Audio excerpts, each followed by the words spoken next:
Un hombre rico, con más de 2.000 millones de dólares, recibió una llamada extraña. Su hijo le dijo que su nieto fue secuestrado y piden 5 millones de dólares de rescate. Era conocido como el millonario más tacaño de la historia y nadie sabía qué haría. No creerás la extraña cosa que hizo, y sorprendió al mundo por su tacañería. Un día, el empresario anciano Paul recibió una llamada extraña de su hijo. Su hijo lloraba desconsoladamente y le dijo a Paul que su nieto adolescente había sido secuestrado. Su nieto vivía en Italia y había sido secuestrado por una banda de la mafia. También le dijo que la banda pedía un rescate de 5 millones o acabarían con la vida de su nieto. Su hijo esperaba que su padre rico se preocupara por su nieto y pagara el rescate de inmediato. Pero, al contrario de lo que esperaba, su padre pidió algo de tiempo para pensar y colgó el teléfono. El anciano, Paul, estaba muy indeciso y no sabía qué hacer. Tenía miedo de que el secuestro fuera solo una broma tonta de su nieto. Paul odiaba la personalidad irresponsable y extremadamente superficial de su nieto. Su nieto era un adolescente imprudente de solo 16 años. Ese adolescente aprovechó la fortuna de su familia y se fue a Italia para estudiar. Pero pasaba todo su tiempo vagando con mujeres y consumiendo sustancias prohibidas. Por eso, tal vez, su nieto inventó la historia del secuestro para quedarse con el dinero del rescate. Debido a esas sospechas, el empresario Paul se negó a pagar el rescate a la banda. El mundo entero se sorprendió de que se negara a salvar a su nieto, que estaba en un gran problema. En una declaración impactante, dijo: no pagaré nada. Tengo 15 nietos más además de él. Pero en realidad, todos sabían que el empresario Paul Getty era una persona muy tacaña.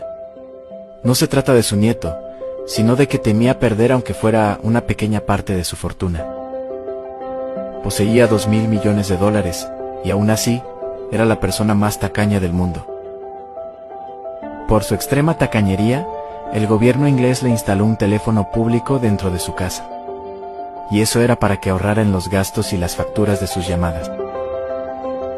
A veces incluso lavaba su propia ropa para no pagarle a la empleada. No le gustaba comprar nada a su precio real y siempre negociaba, incluso si se trataba de la comida que iba a consumir.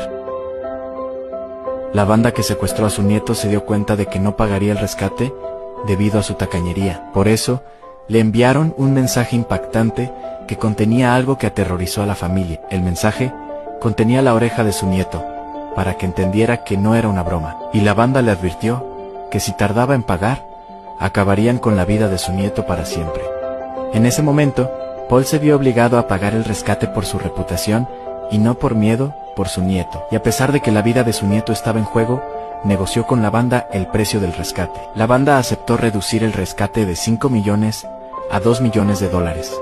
Y a pesar de la reducción, Paul también se negó a pagarla con su propio dinero. La consideró un préstamo a su hijo, con un interés del 4%.